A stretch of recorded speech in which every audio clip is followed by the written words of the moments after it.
Invest பண்ணணும்னு decide பண்ணியாச்சு. ஆனால் எங்கே இன்வெஸ்ட் பண்ணுறது, எப்படி இன்வெஸ்ட் பண்ணுறது, எப்போ இன்வெஸ்ட் பண்ணுறது, இந்த மாதிரியான பல கன்ஃபியூஷன்ஸ் நம்ம மனசில் இருக்கும் இல்லையா? அதுக்கான ஒரு கிளாரிட்டி கொடுக்கறதுக்கு தான் இந்த வீடியோ ஸ்பெஷலாக உங்களுக்காக. பொதுவாக பிகினர்ஸ் ஒரு இன்வெஸ்ட்மெண்ட் பண்ணணும் அப்படின்னு ஆசைப்பட்டாங்கன்னா அவங்களுக்கு மியூச்சுவல் ஃபண்ட் தான் எப்போவுமே பெஸ்ட்டாக இருக்கும். மியூச்சுவல் ஃபண்டில் நிறைய விஷயங்கள் இருக்குது. அதில் ஒரு பாப்புலரான ஒரு இன்வெஸ்ட்மெண்ட் மோட் என்ன அப்படின்னா எஸ்ஐபி. எஸ், இந்த எஸ்ஐபி மோட் யூஸ் பண்ணி இன்வெஸ்ட்மெண்ட் பண்ணீங்க அப்படின்னா உங்களுக்கு ஹையர் ரிட்டர்ன்ஸ் கிடைக்கும்.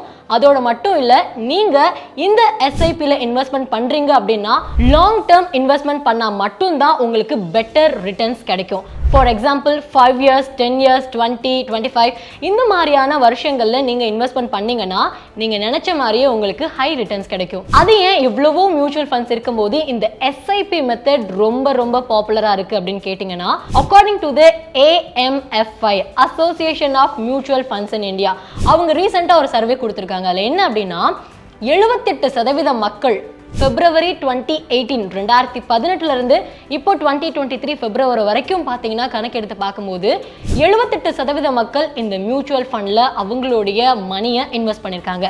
இதை விட இன்னும் சுவாரஸ்யமான விஷயம் என்ன அப்படின்னா, எஸ்பெஷலாக இந்த எஸ்ஐபி இன்வெஸ்ட்மெண்ட் மோட் இருக்கு இல்லையா, இதில் கடந்த 5 வருஷத்தோட கம்பேர் பண்ணும்போது 53% இன்னும் ஜாஸ்தியாக இருக்குது பீப்புளினுடைய இன்வெஸ்ட்மெண்ட்.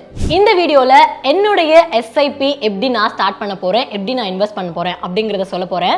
அதோட மட்டும் இல்லாமல் எஸ்ஐபி நீங்கள் இப்போ தான் ஃபர்ஸ்ட் டைமாக இன்வெஸ்ட்மெண்ட் பண்ண போகிறீங்க அப்படின்னா என்னென்ன விஷயங்கள்லாம் உங்கள் மைண்டில் இருக்கணும், என்னென்ன தவறுகள்லாம் நம்ம செய்யாமல் இருக்கணும் அப்படின்னு பல விஷயங்கள் இந்த வீடியோவில் நம்ம தெரிஞ்சுக்க போகிறோம்.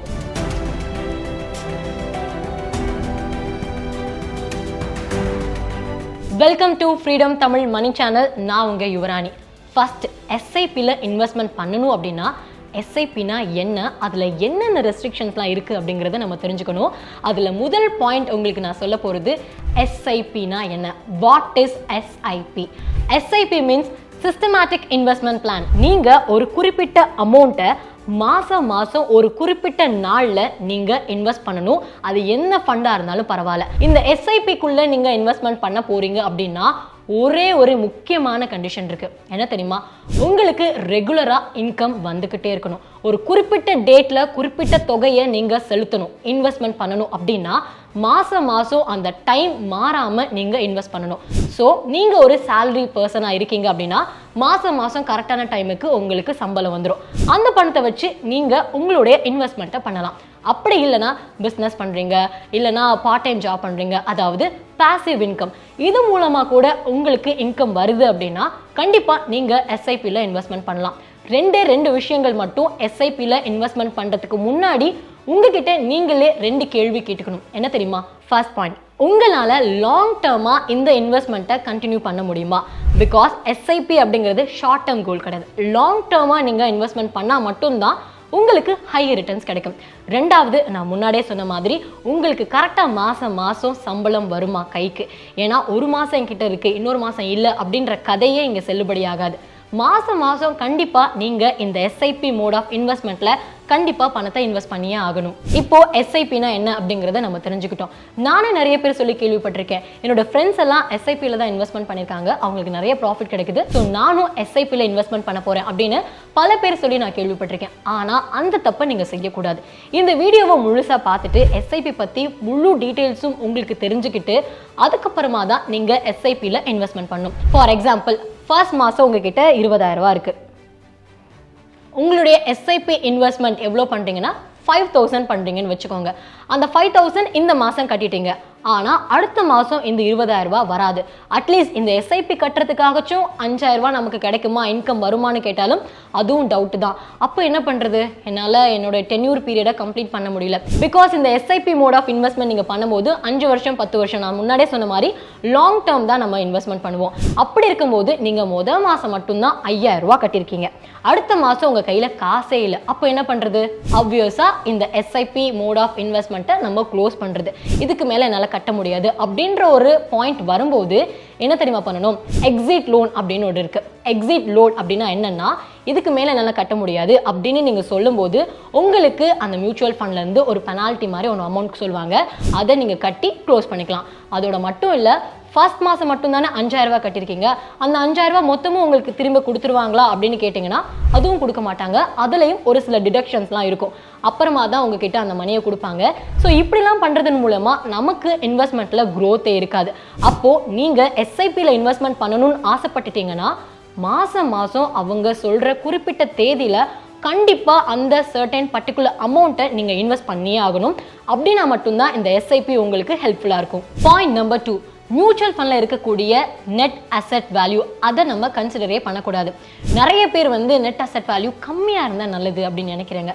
சில பேர் நிறைய இருக்குது அதனால அதுதான் நமக்கு ரொம்ப நல்லது, நிறைய இருக்கக்கூடிய நெட் அசெட் வேல்யூ வாங்கணும் அப்படின்னா நமக்கு அதே மாதிரி நிறைய ஹை ரிட்டர்ன்ஸ் கிடைக்கும் அப்படின்லாம் யோசிக்கிறீங்க.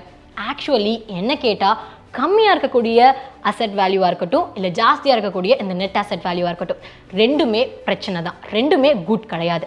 என்ன தெரியுமா பார்க்கணும், நீங்கள் மியூச்சுவல் ஃபண்ட்ஸில் போடுறீங்க அப்படின்னா அந்த கம்பெனியினுடைய ஹிஸ்ட்ரியை பார்க்கணும். இதுக்கு முன்னாடி அவங்களுடைய க்ரோத் எந்த அளவுக்கு இருந்திருக்கு, கிராஃப் ஒவ்வொரு வருஷத்துக்கும் வேரி ஆயிருக்கா, கன்சிஸ்டன்சியை மெயின்டைன் பண்ணுறாங்களா அப்படிங்கிற மாதிரி ஒரு கம்பெனியில் நீங்கள் மியூச்சுவல் ஃபண்ட் போடும்போது இன்வெஸ்ட்மெண்ட் பண்ணும்போது இந்த ஒரு விஷயத்தை கட்டாயமாக நம்ம நோட்டீஸ் பண்ணணும். ஒரு இன்வெஸ்டர் இருக்காங்க, நடுவில் ஒரு மியூச்சுவல் ஃபண்ட் இருக்குது, அண்ட் இந்த மியூச்சுவல் ஃபண்ட் கம்பெனியில் இருக்கிறவங்க இன்னும் நிறைய கம்பெனிஸில் இன்வெஸ்ட் பண்ணுவாங்க. ஃபார் எக்ஸாம்பிள் 10 கம்பெனிஸ் அப்படின்னு வச்சுக்கலாம். நம்ம இன்வெஸ்ட் பண்ண போகிறோம். இன்வெஸ்ட்மெண்ட் பண்ணுறவங்களுக்கு மியூச்சுவல் ஃபண்ட் கம்பெனியை பற்றி மட்டும்தான் தெரிஞ்சிருக்கணுமா, இவங்க எந்தெந்த கம்பெனிஸில் இன்வெஸ்ட் பண்ணுறாங்க அப்படிங்கிறத பற்றி தெரிஞ்சிருக்க வேணாமா அப்படின்னு கேட்டிங்கன்னா அங்கே நம்ம தப்பு பண்றோம். நம்ம எந்த அளவுக்கு இந்த கம்பெனி பத்தி நிறைய அலசி ஆராயிரமோ அதே அளவுக்கு இந்த கம்பெனி என்னென்ன கம்பெனிஸ்ல இன்வெஸ்ட் பண்றாங்க அப்படிங்கிறதும் நமக்கு தெரிஞ்சிருக்கணும். ஃபார் எக்ஸாம்பிள் இன்வெஸ்டர் மியூச்சுவல் ஃபண்ட்ல இன்வெஸ்ட் பண்ணிட்டாரு. இந்த மியூச்சுவல் ஃபண்ட் கம்பெனி ஒரு 10 கம்பெனில இன்வெஸ்ட் பண்ணிருக்கு. நீங்க நல்லா தெரிஞ்சிருக்கணும் 10 கம்பெனியோடைய மார்க்கெட் ரேஞ்ச் என்ன, இவங்களுடைய கம்பெனில இந்த மியூச்சுவல் ஃபண்ட் இன்வெஸ்ட் பண்ணாங்கன்னா நமக்கு கண்டிப்பா ரிட்டர்ன்ஸ் வருமா, பிகாஸ் இவங்களுடைய ரிசல்ட்டை பொறுத்து தான் மியூச்சுவல் ஃபண்ட் நமக்கான ப்ராஃபிட்டை கொடுப்பாங்க. ஸோ இது இன்டர்லிங்க்டாக இருக்கும். இன்வெஸ்டர் மியூச்சுவல் ஃபண்ட்ஸ் கம்பெனியை மட்டும் பார்க்காம மியூச்சுவல் ஃபண்ட் கம்பெனி எந்தெந்த கம்பெனிலலாம் இன்வெஸ்ட் பண்ணியிருக்காங்க அப்படிங்கிறதும் தெரிஞ்சுக்கணும். சில நேரங்களில் மார்க்கெட் டவுன் ஆகுது, கிராஷ் ஆயிடுச்சு அப்படின்னா கண்டிப்பாக இன்வெஸ்ட் பண்ணிருக்கக்கூடிய எல்லாருக்குமே லாஸ் தான். அப்படி இருந்தாலுமே நம்ம வருத்தப்பட தேவையில்லை.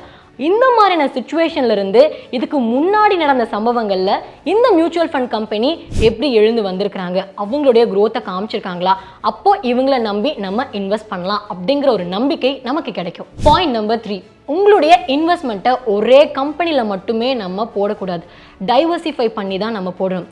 இந்த கம்பெனி நல்லா இருக்குப்பா, இதோட growth குட்டாக இருக்குது, இதில் நம்ம இன்வெஸ்ட் பண்ணால் நமக்கு ஹை ப்ராஃபிட் கிடைக்கும், ஹை ரிட்டர்ன்ஸ் கிடைக்கும் அப்படின்னு சொல்லி ஒட்டுமொத்த பணத்தையும் ஒரே கம்பெனியில் நம்ம இன்வெஸ்ட்மெண்ட் பண்ணிடக்கூடாது. ஒரு 2-3 கம்பெனிஸில் நம்மளோட இன்வெஸ்ட்மெண்ட்டை பிரித்து கொடுக்கணும். எதனால் அப்படிங்கிறத நான் இப்போ தெளிவாக சொல்கிறேன்.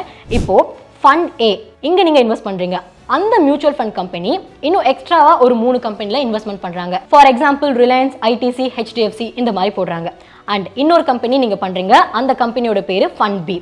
இவங்களும் ரிலையன்ஸ், ஹெச்டிஎஃப்சி, ஐடிசி அதில் போடுறாங்க. அண்ட் அடுத்து ஃபண்ட் சி, இந்த ஒரு மியூச்சுவல் ஃபண்டில் நீங்கள் போடுறீங்க, அந்த மியூச்சுவல் ஃபண்ட் கம்பெனி அவங்க ஒரு 3 கம்பெனியில் போடுறாங்க. அது எப்படின்னா ஐடிசி, ரிலையன்ஸ், ஹெச்டிஎஃப்சி. இதில் நீங்கள் நோட்டீஸ் பண்ணணும், நீங்கள் இன்வெஸ்ட் பண்ணது என்னவோ 3 டிஃப்ரெண்ட் கம்பெனிஸ், ஆனால் அந்த 3 டிஃப்ரெண்ட் கம்பெனிஸுமே சேர்ந்து ஒரே கம்பெனியில் தான் இன்வெஸ்ட்மெண்ட் பண்ணியிருக்காங்க. சப்போஸ் ரிலையன்ஸ் கம்பெனி டவுன் ஆயிடுச்சுன்னு வைங்களேன், ஐடிசி அண்ட் ஹெச்டிஎஃப்சி இது ரெண்டுத்துல ஓரளவுக்கு ப்ராஃபிட் கிடைச்சாலும் ஓகே தான். ஆனால் நீங்கள் ஃபண்ட் பிலையும் போட்டிருக்கீங்க, ஃபண்ட் பி கம்பெனிக்காரங்களும் ரிலையன்ஸில் இன்வெஸ்ட்மெண்ட் பண்ணியிருக்காங்க. ஸோ உங்களுக்கு அடி வாங்கும் இந்த நேரத்தில் தான். அப்போ 3 கம்பெனி நீங்கள் மியூச்சுவல் ஃபண்ட் 3 இடத்துல பிரித்து போட்டுட்டீங்க நான் சொன்ன மாதிரி. ஆனால் இந்த 3 மியூச்சுவல் ஃபண்ட் கம்பெனிஸுமே வேற எந்த கம்பெனிஸில் இன்வெஸ்ட்மெண்ட் பண்ணியிருக்காங்க அப்படிங்கிறத தெரியாமல் போட்டிங்க அப்படின்னா, இன்கேஸ் ரிலையன்ஸ், ஐடிசி, ஹெச்டிஎஃப்சி 3 கம்பெனியுமே டவுன் ஆயிடுச்சுன்னா உங்களுக்கு இந்த 3 மியூச்சுவல் ஃபண்ட்ல இருந்துமே எந்த விதமான ப்ராஃபிட்டும் கிடைக்காது. ஸோ நீங்கள் போடக்கூடிய அந்த மியூச்சுவல் ஃபண்ட் கம்பெனி எந்த கம்பெனியில் அவங்க இன்வெஸ்ட்மெண்ட் பண்ணியிருக்காங்க அப்படிங்கிறத தெரிஞ்சிருக்கணும். அந்த கம்பெனியோட க்ரோத்தும் பார்க்கணும். ஒரு கம்பெனி டவுன் ஆகி 2 கம்பெனி உங்களுக்கு ஹையாக இருந்ததுன்னா ப்ராஃபிட் கிடைக்கும். ஸோ அதனால் இந்த விஷயங்கள்லாம் ரொம்ப பார்த்து பண்ணணும். நீங்கள் இன்வெஸ்ட்மெண்ட் பண்ணுறது டிஃப்ரெண்ட் டைப் ஆஃப் கம்பெனிஸில் இருக்கணும், எல்லாமே ஒரே கம்பெனியாக இருக்கக்கூடாது. அதே மாதிரி செக்டார்ஸும் வேரியாக இருக்கணும். ஒரு மியூச்சுவல் ஃபண்ட் வந்து நான் ஃபினான்ஷியல் ரிலேட்டடாக போகிறேன், இன்னொரு மியூச்சுவல் ஃபண்ட் வந்துட்டு நான் ஐடி ரிலேட்டடாக போகிறேன் அப்படின்னா, இன்கேஸ் ஐடி டிபார்ட்மெண்ட் டவுன் ஆச்சுன்னா ஃபினான்ஷியல் டிபார்ட்மெண்ட் உங்களுக்கு கை கொடுக்கும். இந்த மாதிரி ஒவ்வொரு மியூச்சுவல் ஃபண்டுமே டிபார்ட்மெண்ட்ஸ் அண்ட் செக்டர்ஸ் இதெல்லாம் டிஃப்ரெண்ட்டாக தான் நம்ம இன்வெஸ்ட் பண்ணணும். ஒரே ஃபினான்ஷியலில் இந்த கம்பெனிலையும் இங்கேயும் ஃபினான்ஷியலே கொடுக்குறேன் அப்படின்னா உங்களுக்கு எதிர்பார்க்கக்கூடிய அந்த ரிட்டர்ன்ஸ் வராது. Point number 4, never stop your SIP. என்ன ஆனாலும் உங்களுடைய எஸ்ஐபியை மட்டும் ஸ்டாப் பண்ணிடவே கூடாது. அதுதான் இந்த 2023 நான் கொடுக்கக்கூடிய ஒரு முக்கியமான ஒரு அட்வைஸ். சப்போஸ் நான் எஸ்ஐபியில் இன்வெஸ்ட் பண்ண ஆரம்பிச்சிட்டேன், எனக்கு காசு நெக்ஸ்ட் மந்த் கட்ட முடியல, என்ன பண்ணுறது அப்படின்னா தயவு செஞ்சு இப்போவே ஸ்டாப் பண்ணிடுங்க. எஸ்ஐபி ஆரம்பிக்கணும் அப்படிங்கிற எண்ணமே வேணாம்.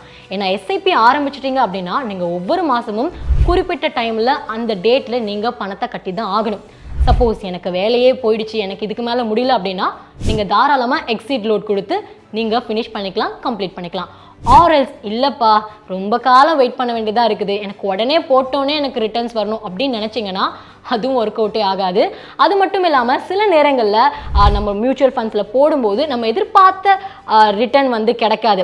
நம்ம நினைப்போம் டக்குன்னு எனக்கு இவ்வளோ காசு வேணும்னு, ஆனால் அந்த சமயத்தில் மார்க்கெட் எந்த நிலவரத்தில் இருக்கோ அதை பேஸ் பண்ணி தான் நமக்கு ரிட்டர்ன்ஸ் கிடைக்கும். ஸோ அதனால் நான் ஒரு 4-5 மாதமாக போட்டுட்ருக்கேன், பட் என்னால் இது இவ்வளோ நேரம் வெயிட் பண்ண முடியல, நான் நினச்ச ப்ராஃபிட்டை சீக்கிரமாக என்னால் அட்டென்ட் பண்ண முடியல அப்படின்னு நினச்சிங்கனாலும் நீங்கள் எஸ்ஐபியை குவிட் பண்ணிடக்கூடாது.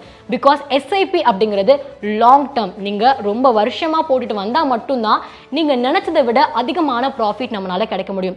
மார்க்கெட் கிராஷ் ஆகிடுச்சு, என்னோட மொத்த காசும் போச்சு, இவ்வளோ லாஸ் ஆகிடுச்சு, இதுக்கு மேலே எனக்கு மறுபடியும் ரிட்டர்ன்ஸ் வருமானு தெரியல, அவ்வளோ கன்ஃபியூஷனாக இருக்குது அப்படின்னு பல காரணங்கள் எஸ்ஐபியை ஸ்டாப் பண்ணுறதுக்கு உங்களோட லைஃப்பில் வரலாம்.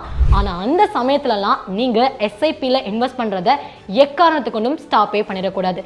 எப்போதுமே குவிக்காக எனக்கு ரிட்டர்ன்ஸ் கிடைக்கணும், உடனே லாபம் பார்க்கணும் அப்படிங்கிற எண்ணம் மட்டும் வச்சுக்காதீங்க. அப்படி எவ்வளோ தூரம் குவிக்காக வருதோ அது அவ்வளோ தூரம் போயிடும். ஆனால் நீங்கள் எவ்வளோ நேரம் பொறுமையாக இருக்கீங்களோ அவ்வளோக்கு அவ்வளோ உங்களுக்கு ஹை ரிட்டர்ன்ஸ் கிடைக்கும். நீங்கள் லாங் டேர்மாக இந்த எஸ்ஐபியில் இன்வெஸ்ட்மெண்ட் பண்ணுறதுனால கண்டிப்பாக ஒரு ஆவரேஜ் அமௌண்ட் உங்களுக்கு கிடைச்சிக்கிட்டே தான் இருக்கும். அதனால் எஸ்ஐபியை எக்காரணத்தை கொண்டும் ஸ்டாப் பண்ணிடாதீங்க. Number 5, tax saving mutual funds. So இதில் நீங்கள் இன்வெஸ்ட்மெண்ட் பண்ணிங்கன்னா கண்டிப்பாக உங்களுக்கு ஹை ரிட்டர்ன்ஸ் கிடைக்கிறதுக்கு சான்சஸ் இருக்குது. ELSS அப்படின்னு சொல்லுவாங்க, equity linked saving schemes. So இதில் நீங்கள் இன்வெஸ்ட்மெண்ட் பண்ணுறதன் மூலமாக மித்த டாக்ஸ் சேவிங் இன்வெஸ்ட்மெண்ட்டை விட இங்கே அதிகப்படியான ரிட்டர்ன்ஸ் நமக்கு கிடைக்கும். நீங்கள் இந்த டாக்ஸ் சேவிங் மியூச்சுவல் ஃபண்ட்ஸில் இன்வெஸ்ட்மெண்ட் பண்ணுறீங்க அப்படின்னா 1.5 lakh deductions under the section of 80C பண்ணுவாங்க. ஸோ ஒன்ஸ் நீங்கள் 1.5 லட்சம் ரூபா கட்டிட்டீங்கன்னா நீங்கள் டேக்ஸ் கட்ட வேண்டிய எந்த விதமான அவசியமும் கிடையாது. இந்த எஸ்ஐபியில் இன்வெஸ்ட்மெண்ட் பண்ணணும்னு நினச்சவங்களுக்கு டாக்ஸ் சேவிங் மியூச்சுவல் ஃபண்ட்ஸ் ரொம்ப ஹெல்ப்ஃபுல்லாக இருக்கும். அது ரொம்ப கிரேட்டானதும் கூட.